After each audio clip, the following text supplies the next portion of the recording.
సుమన్ టీవీలో మీ personal and business promotions కోసం కింది నెంబర్కి కాంటాక్ట్ చేయండి.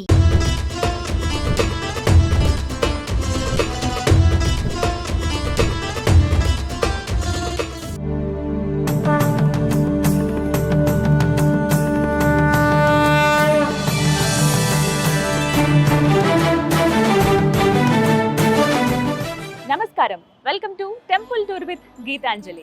ఇవాల్టి కార్యక్రమంలో మనం దర్శించుకోబోతున్న ఆలయం 11 వారాల పాటు 108 ప్రదక్షిణలు చేస్తే చాలు ఎటువంటి కోరికనైనా తీర్చే ఆ బొజ్జ గణపయ్య మందిరానికి వచ్చేసాను. జహీరాబాద్ నుంచి పటాన్ చెరువు వెళ్లే రూట్లో మెయిన్ రోడ్లోనే రుద్రారం దగ్గర మనకి ఈ దేవాలయం కనిపిస్తుంది.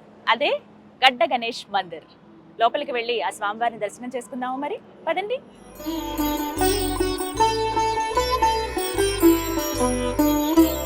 మహోత్కటాయ విద్మహే వక్రతుండాయ ధీమహి తన్నో దంతి ప్రచోదయాత్.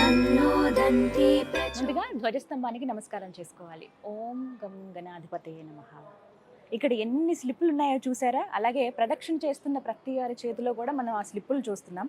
ఒకసారి గమనిస్తే ఇవేంటంటే 108 ప్రదక్షిణలకు గుర్తుగా ఈ విధంగా వాళ్ళు 108 కంప్లీట్ చేశారని చెప్పి ఇక్కడ టిక్ పెడుతున్నారనమాట. అలాగే ఇక్కడ ఓం గం గణాధిపతయే నమః అని చెప్పి 11 సార్లు రాస్తూ ఉన్నారు ప్రతి స్లిప్ వెనకాల. ఇవేంటంటే ఈ స్వామి ప్రసిద్ధే అందుకని చెప్పుకోవాలి. 11 వారాల పాటు 108 ప్రదక్షిణలు చేసి ఏదైనా ఒక కోరిక కోరుకుంటే ఆ కోరిక ఖచ్చితంగా తీరుతుందట. అది 11 వారాల లోపే, 2వ వారమో 3వ వారమో కోరిక తీరిపోతుందట. అయితే అలా కోరిక తీరిన వారు తిరిగి వచ్చి ఆ 11 వారాలను కూడా పూర్తి చేసి స్వామివారికి మనస్ఫూర్తిగా ధన్యవాదాలు చెప్పుకుంటాం కదా, ఆ విధంగా ఆయన ముందు ప్రణమిల్లి ధన్యవాదాలు చెప్పుకుని నమస్కరించుకొని ఆ కోరిక తీర్చినందుకు ఎంతో సంతోషంగా తిరిగి వెళ్తూ ఉంటారు. ఈ ఆలయంలో సిద్ధి గణపతి ఈ విధంగా భక్తులను అనుగ్రహిస్తున్నారు. అన్ని ఆలయాల్లో కన్నా కూడా ఆ మహాగణపతి ఇక్కడ విభిన్న రూపంలో కొలువై ఉన్నారు. అది ఎలా అనేది స్వయంగా మీరే చూద్దురుగానే. ఈ ఆలయం ప్రత్యేకతే దానికి. అందుకంటే ముందుగా స్వామివారికి ఒక ప్రదక్షిణ చేసుకుని వారి దగ్గరికి వెళ్దాం. గణేష్ గడ్డ సిద్ధి గణపతి దేవాలయంలో మహావినాయకుడు సింధూర వర్ణంలో కనిపిస్తూ ఉంటారు. సాధారణంగా హనుమంతుల వారే ఈ విధంగా సింధూరంలో కనిపిస్తారు. మరి ఇక్కడెందుకు ఇంత ప్రత్యేకత? ఈ వివరాలన్నీ ఆలయ పూజారి గారి మాటల్లో విని తెలుసుకుందాం.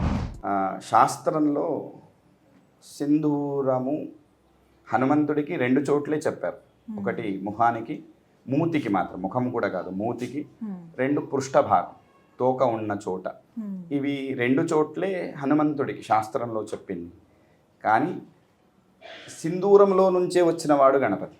అమ్మవారి ఒంటిపై ఉన్న మనము పసుపు ముద్ద, అంటే అప్పుడు అమ్మవారు ఆ పసుపు ముద్దలతో పాటు వారు కేసర వర్ణం, అంటే మనము కాశ్మీరపు మన దానిని ఇప్పుడు ఏమంటారు, కుంకుమ పువ్వు, ఆ వర్ణంలో ఉండేవారు.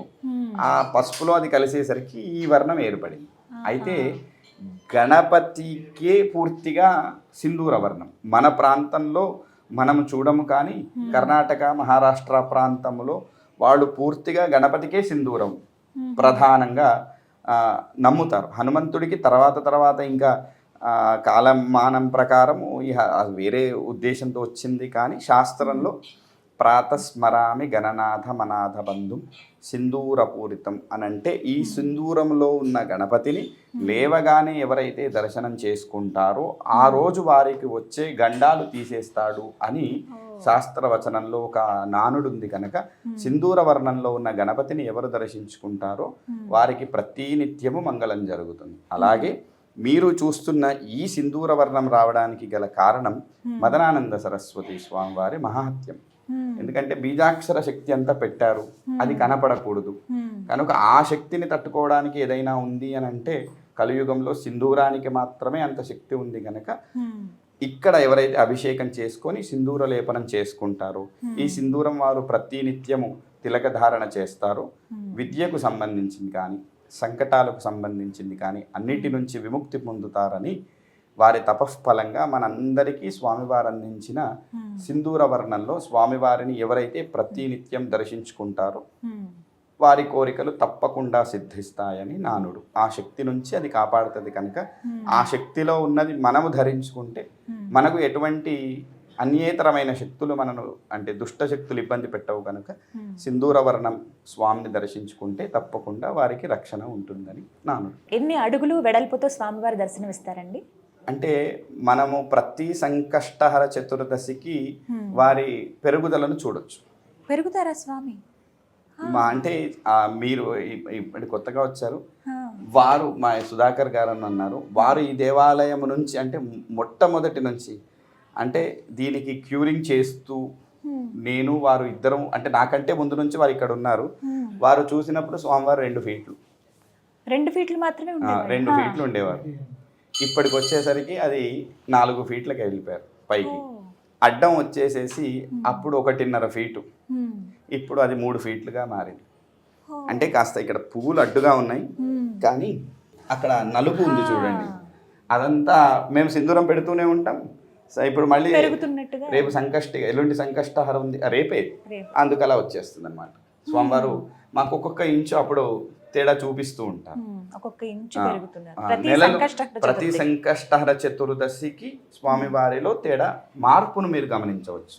అది స్వామివారి పాదాల దగ్గర భుజాల దగ్గర తేడాని గమనించవచ్చు. ఈ భుజం పక్కన పూలదండ పక్కన బ్లాక్ గా కనపడుతుంది, అక్కడ తేడా కనపడుతుంది. స్వామివారి పాదాల దగ్గర ఖచ్చితంగా మేము ఎంత సింధూరం పెట్టినా మళ్ళీ నిన్న నాటికి అక్కడ ఆ నలుపు అలాగే వస్తుంది.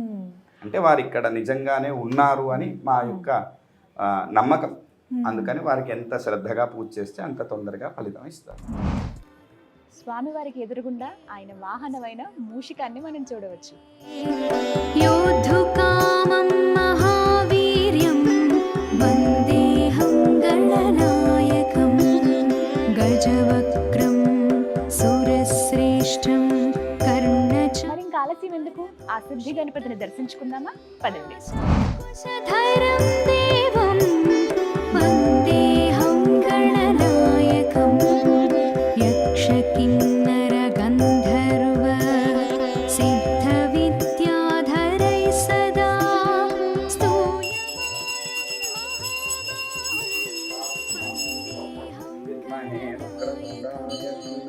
अम्बिका हृदयानन्दं मातृभिः परिवेष्टितं भक्तप्रियं मदोन्मत्तं.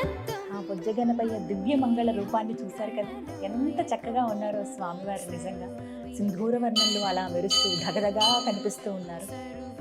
ఎంత దేదీప్యంగా ఉన్నారు. ఆ కళ్ళు అలాగే ఆ తొండం కానీ ప్రతి ఒక్కటి అద్భుతంగా ఉంది. స్వామివారికి పెద్ద కిరీటం నిజంగా చాలా అద్భుతం. ఎన్ని మాలలు వేశారు, ఆ మాలలన్నింటి మధ్యలో పై పంచలు అంటే పై కండవాలు ఇలా కప్పారు. స్వామికి నిండుగా కనిపిస్తూ ఉన్నారు ఆ రూపం అంతా కూడా. ఇక్కడ మరొక విశేషం ఏంటంటే ప్రతి సంకష్టహర చతుర్దశికి స్వామివారు ఇంతింతగా పెరుగుతూ ఉన్నారు. ఈ వినాయకుడి విగ్రహం పెరుగుతుందని చెప్పుకోవాలి. ముందుగా ఈ విగ్రహం కేవలం 2 అడుగులు మాత్రమే ఉండేది, కానీ ఇప్పుడు 4 అడుగుల్లో ఆ స్వామివారు మనకి దర్శనమిస్తూ ఉన్నారు. వారు ఉన్నారు అని చెప్పడానికి ఇంతకన్నా నిదర్శనాలు ఏం కావాలి? జై గణేశ.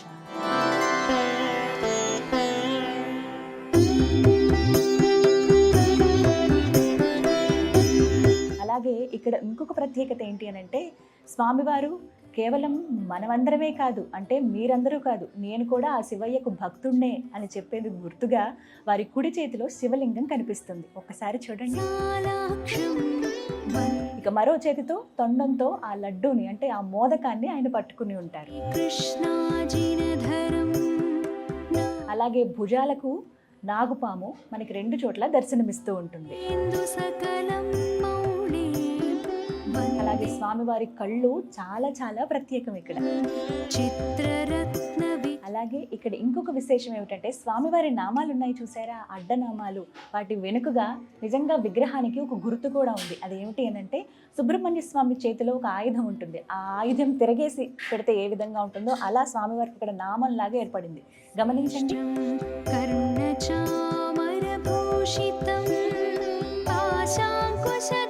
అలాగే ఇక్కడ ఇంకొక ప్రత్యేకత ఏంటంటే ఎక్కడ ఏ వినాయకుడి దేవాలయంలో కానీ ఏ వినాయక విగ్రహానికి కానీ చూడనటువంటిది స్వామివారి వెనకాల శ్రీచక్రం ఉంటుంది ఈ సిద్ధి గణపతికి.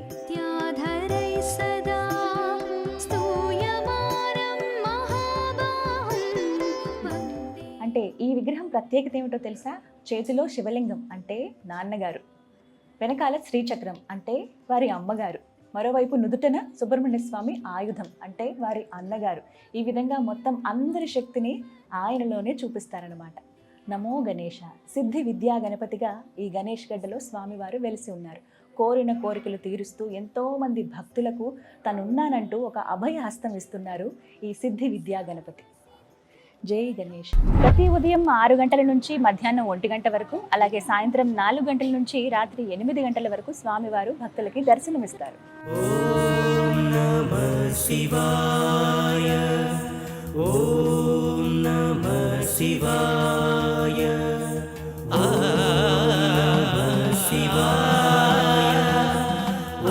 ప్రతిరోజు మధ్యాహ్నం 12 గంటల నుంచి 2 గంటల 30 నిమిషాల వరకు ఇదే ఆలయ ప్రాంగణంలో అన్నదాన కార్యక్రమం ఉంటుంది. గణనాయకం మూషికోత్తమ ఈ సిద్ధి విద్యా గణపతి భక్తుల కోరికలు తీరుస్తారు అనడానికి నిదర్శనంగా ఆలయ ప్రాంగణంలోనే ఎన్నో ముడుపులు మనం గమనించవచ్చు. కామం మహావీర్యం వందేహం గణనాయకం గజవక్రం సురశ్రేష్టం దర్శనం ఎంత బాగా జరిగిందో కదా.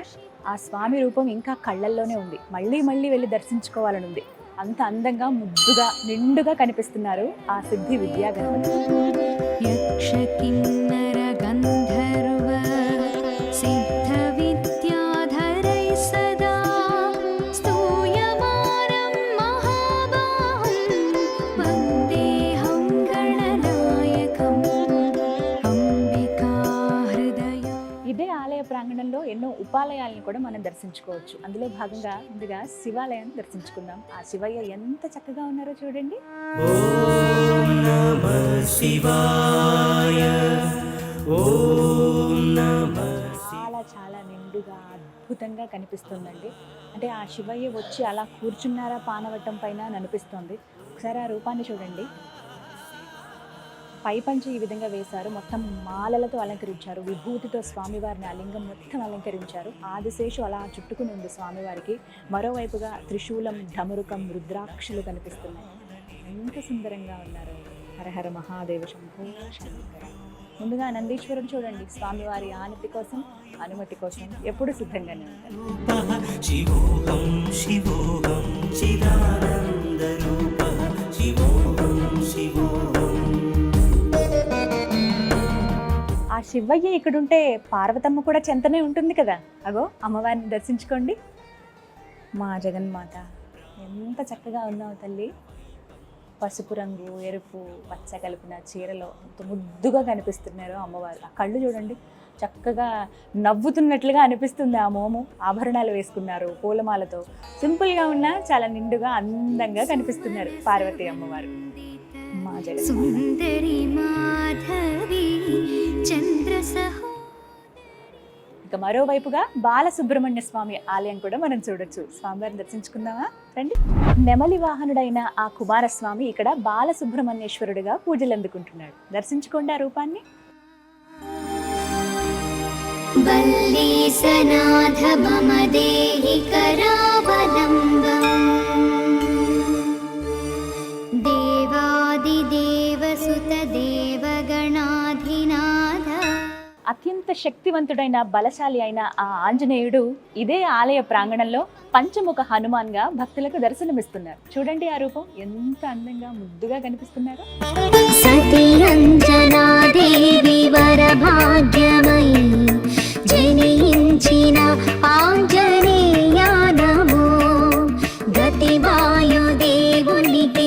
చూశారుగా, ఓ భక్తుడి కోసం స్వయం ప్రకటితమయ్యి కోరిన కోరికలు తీర్చి కొంగు బంగారమై విరాజిల్లుతూ ప్రతి సంకష్టహర చతుర్థకి ఇంచి ఇంచి పెరుగుతూ తన నిదర్శనాన్ని చాటుతూ ఉన్నారు ఆ సిద్ధి గణపతి.